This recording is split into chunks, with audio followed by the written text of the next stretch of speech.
হাই দোস্ত welcome back to my YouTube channel আশা কৰোঁ আপোনালোক সকলোৰে ভাল আৰু মোৰো ভাল লগতে মাঘ বিহুৰ আগতীয়াকৈ শুভেচ্ছা জনালোঁ আৰু লগতে কওঁ যে আজি যিহেতু মানে গুড নিউজ এটা আহি গ'ল সকলোৰে কাৰণে আৰু তাৰে আগতে কওঁ যিসকলে মানে চিটেট ক্লিয়াৰ কৰি থৈছে বা এটেট ক্লিয়াৰ কৰি থৈছে তেওঁলোকৰ কাৰণে আৰু এটা গুড নিউজ আজি আছাম ট্ৰিবিউনত দিলে ফাইনেলি এই মানে এডভাৰটাইজটো যিখিনি মানে আগতে কৈছিল ইএমও কৈছিল আৰু আপোনালোকৰ যি ডিৰ পৰাও কৈছিল যে 4000 সামথিং পোষ্ট আৰু নতুন কৰি ৰিক্ৰুইটমেণ্ট ওলাবতো ফাইনেলি আজি ৰিক্ৰুইটমেণ্টটো ওলাব এইটো হৈছে এডভাৰটাইজমেণ্ট তো এডভাৰটাইজমেণ্টটোত আপোনালোকে দেখা পাব যে কিমান কেইটা পোষ্ট দিছে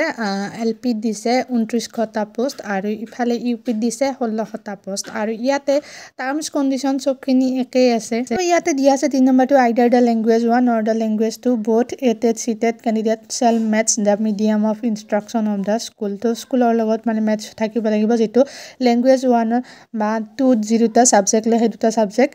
স্কুল লেভেলত মানে মেট্ৰিকৰ টাইমত বা সেইটো লেভেলত একে থাকিব লাগিব তাৰপিছত ইয়াতে মেৰিট লিষ্ট এইখিনি ডিষ্ট্ৰিক্ট এইখিনি চাই ল'ব তাৰপিছত এপ্লাইং যদি আপোনালোকে ডেট চাব যায় তেতিয়াহ'লে ৱেবছাইটটো দিয়া আছে HTTP এইটোত যাই পেলাই 15 ফেব্ৰুৱাৰীৰ পৰা 31 মাৰ্চৰ 5টা বজালৈ এপ্লাই ডেট আছে তো এপ্লাই এইখিনি টাইমত কৰিব পাৰিব আৰু বাকীখিনি ক'ত কিমান ধৰিব এইটো দিয়া আছে এছিষ্টেণ্ট টিচাৰ ফৰ লোৱাৰ প্ৰাইমাৰীৰ কাৰণে 5% ধৰিব higher secondary 5% diploma elementary education তাৰপিছত 85% থাকিব ডেটৰ পৰা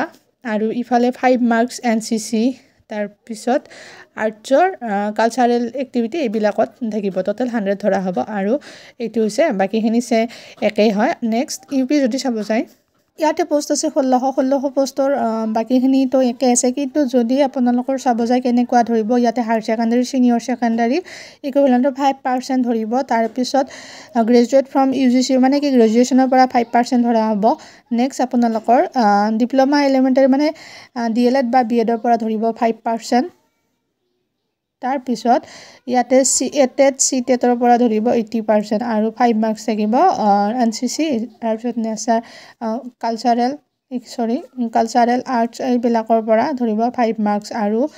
ইয়াতে এইটো হৈছে এছিষ্টেণ্ট আপাৰ প্ৰাইমাৰী টিচাৰ আৰু ছায়েন্স টিচাৰৰ কাৰণে 5% ধৰিব হায়াৰ ছেকেণ্ডাৰী গ্ৰেজুৱেশ্যনৰ পৰা 5% ডিপ্ল'মা তাৰে পৰা 5% 80% থাকিব টেট বা চিটেটৰ পৰা তাৰপিছত মাৰ্কছ NCC এইখিনি একেই হয়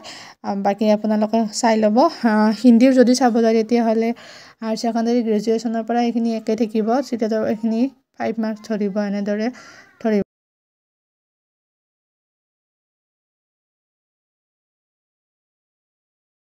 তো এতিয়া এইখিনি এডভাৰটাইজমেণ্ট হৈ গ'ল আৰু 5000ৰ কি হ'ব কেতিয়া মেৰিট লিষ্ট ওলাব যিহেতু 1 ইয়াৰ পাৰ হৈ গৈছে তো মই ভাবোঁ যে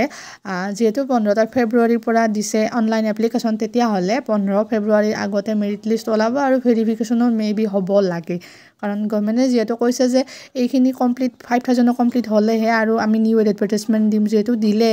তো 15 ফেব্ৰুৱাৰীৰ আগত নিশ্চয় হ'ব লাগে আশা আছে বাকী যি কি নহওক আজিৰ ভিডিঅ'টো এইখিনি আছে যদি ভিডিঅ'টো ভাল পায় লাইক এণ্ড ছাবস্ক্ৰাইব কৰিব থেংকছ ফৰ ৱাচিং